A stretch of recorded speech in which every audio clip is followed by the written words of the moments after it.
Assalamualaikum warahmatullahi wabarakatuh. Perkenalkan, saya Dia Syifa Maulina dengan nomor induk mahasiswa sementara 205100100111022 dari kelas Sosiologi B1 atau B-1. Video ini saya buat dalam rangka ujian akhir semester mata kuliah Ilmu Sosial Dasar semester 1 tahun 2020, program studi Sosiologi, Fakultas Ilmu Sosial dan Ilmu Politik, Universitas Brawijaya. Materi yang akan saya jelaskan adalah tentang eksklusi sosial. Eksklusi sosial merupakan bagian dari permasalahan sosial. Sebelumnya, perlu diingat kembali bahwa pada dasarnya permasalahan yang terjadi di masyarakat terjadi karena adanya hubungan timbal balik yang terjadi karena adanya proses interaksi sosial. Seperti yang telah diketahui bahwa interaksi sosial terbagi menjadi dua, yaitu interaksi sosial asosiatif dan interaksi sosial disosiatif. Interaksi sosial yang bersifat asosiatif dapat menimbulkan gejala-gejala sosial yang normal, sehingga hasilnya akan menjadi keteraturan dalam hidup bermasyarakat. Adapun interaksi sosial yang bersifat disosiatif dapat menimbulkan gejala sosial yang tidak normal, sehingga menimbulkan ketidakteraturan sosial. Di dalam ilmu sosiologi, gejala-gejala inilah yang disebut dengan masalah sosial. Masalah sosial tersebut terjadi karena adanya unsur-unsur di dalam suatu kelompok masyarakat yang tidak berfungsi normal, sehingga mengakibatkan kesulitan dalam memenuhi kebutuhan hidupnya. Salah satu yang menjadi penyebab tidak terpenuhnya kebutuhan hidup tersebut yaitu adanya kecenderungan terjadinya eksklusi sosial di masyarakat. Eksklusi sosial atau juga sering disebut dengan marginalisasi sosial adalah tindakan penyingkiran atau pengucilan ke pinggiran masyarakat. Menurut pendapat Pearson, eksklusi sosial adalah proses yang menghalangi atau menghambat individu dan keluarga, kelompok, dan kampung dari sumber daya yang dibutuhkan untuk berpartisipasi dalam kegiatan sosial, ekonomi, dan politik di dalam masyarakat dengan utuh. Proses ini terutama sebagai konsekuensi dari kemiskinan dan penghasilan yang rendah, tetapi bisa juga dampak dari faktor lain seperti diskriminasi, tingkat pendidikan yang rendah, dan merosotnya kualitas lingkungan. Melalui proses inilah individu atau kelompok masyarakat untuk beberapa periode waktu kehidupan akan terputus dari layanan, jejaring sosial, dan peluang berkembang yang sebenarnya dinikmati sebagian besar masyarakat. Eksklusi sosial dapat diartikan juga sebagai runtuhnya ikatan sosial, yaitu suatu proses yang ditandai dengan menurunnya partisipasi akses solidaritas antara sesama warga masyarakat. Eksklusi sosial dapat menampilkan fenomena terpinggirkannya sekelompok kecil orang dari program pemerintah atau kehidupan masyarakat yang normal. Kesimpulan dari beberapa pengertian eksklusi sosial tersebut yaitu eksklusi sosial merupakan tindakan menghalangi atau menyingkirkan individu atau kelompok masyarakat dari sumber daya yang dibutuhkan, di mana tindakan tersebut dilakukan oleh orang-orang yang berkuasa atau para pemilik modal terhadap masyarakat kecil atau mereka yang tidak memiliki kekuasaan.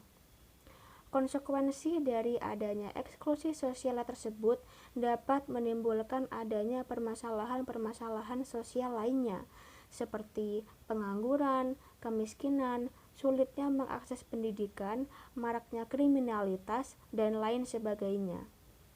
Oleh karena itu, eksklusi sosial ini setelah Indonesia berhasil meraih kemerdekaan, bahkan hingga saat ini, eksklusi sosial di Indonesia masih tetap ada, bahkan muncul dalam berbagai bentuk.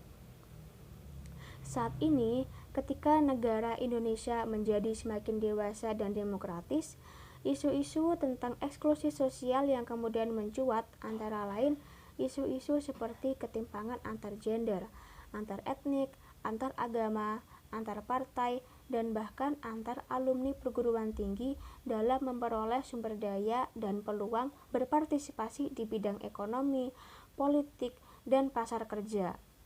Isu-isu seperti itu tentu merupakan bahan kajian penting terhadap eksklusi sosial yang dapat menjelaskan mengapa banyak permasalahan sosial yang ada dalam masyarakat, terutama kemiskinan dan deprivasi yang belum juga terselesaikan hingga saat ini. Kekuatan pendorong eksklusi sosial. Ada 5 kekuatan yang mendukung terjadinya proses eksklusi sosial, yaitu yang pertama adalah kemiskinan dan penghasilan rendah. Kemiskinan dapat diartikan sebagai suatu keadaan ketika seseorang tidak sanggup memelihara dirinya sendiri sesuai dengan taraf kehidupan kelompok.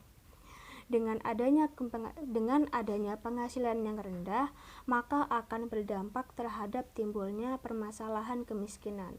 Kemiskinan ini tidak hanya dilihat dengan menghitung pendapatan atau pengeluaran yang rendah saja pada suatu masyarakat tertentu, tetapi juga bagaimana akses dan juga hubungan sosial.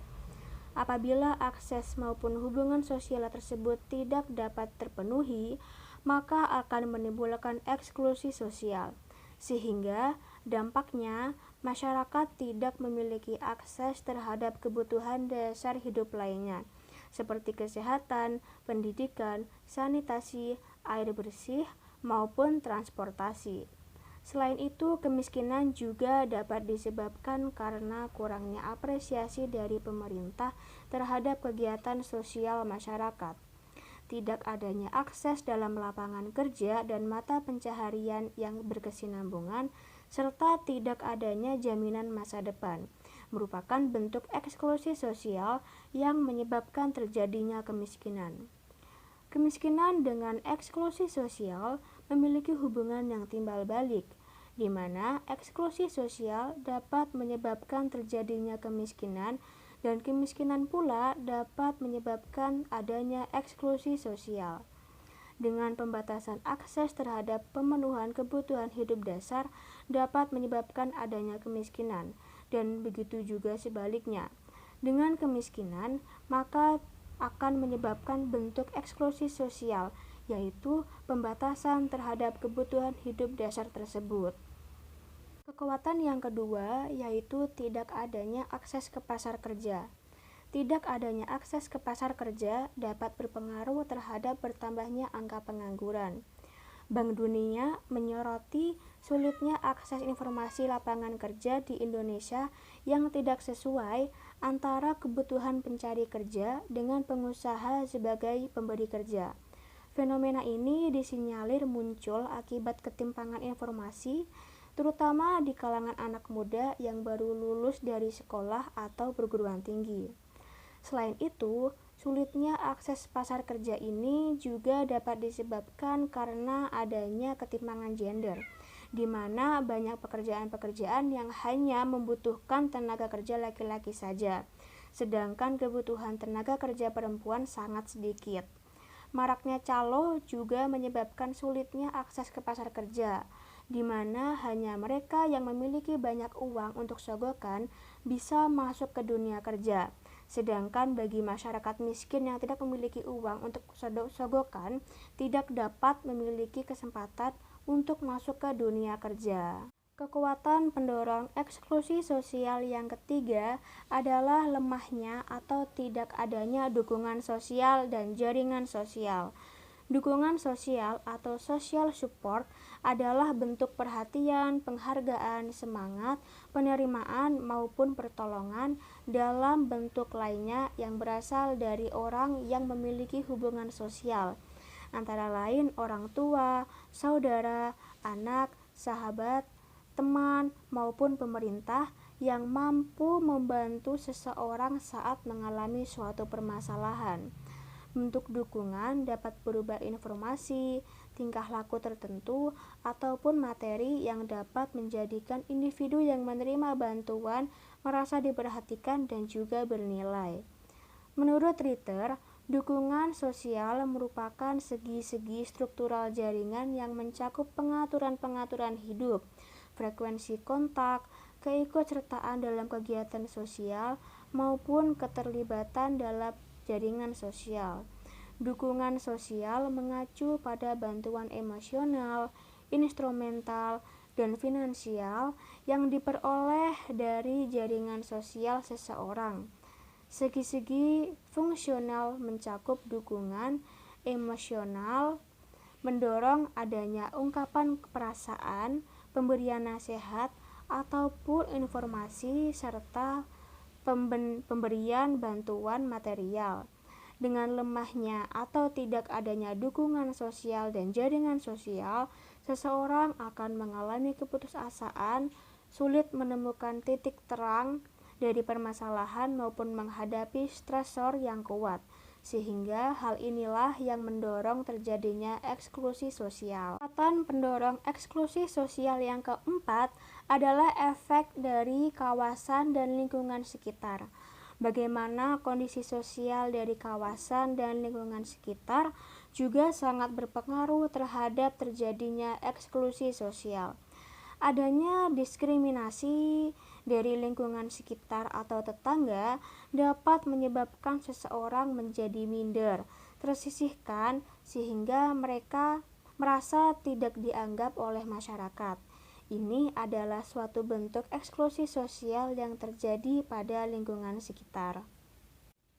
Kekuatan yang terakhir, yang kelima, yaitu terputus dari layanan. Terputus dari layanan yang dimaksud adalah seperti terputus dari layanan kesehatan, pendidikan, dan lain sebagainya. Masyarakat yang tidak memiliki jaminan kesehatan, mereka akan sulit mendapatkan pelayanan kesehatan. Sedangkan masyarakat yang berada di pelosok daerah, mereka akan sulit mendapatkan layanan pendidikan, sehingga mereka tidak memiliki ketuntasan pendidikan sesuai dengan tuntutan pekerjaan. Permasalahan tersebut dapat disebabkan karena adanya kebijakan pemerintah yang tidak memihak pada masyarakat kecil.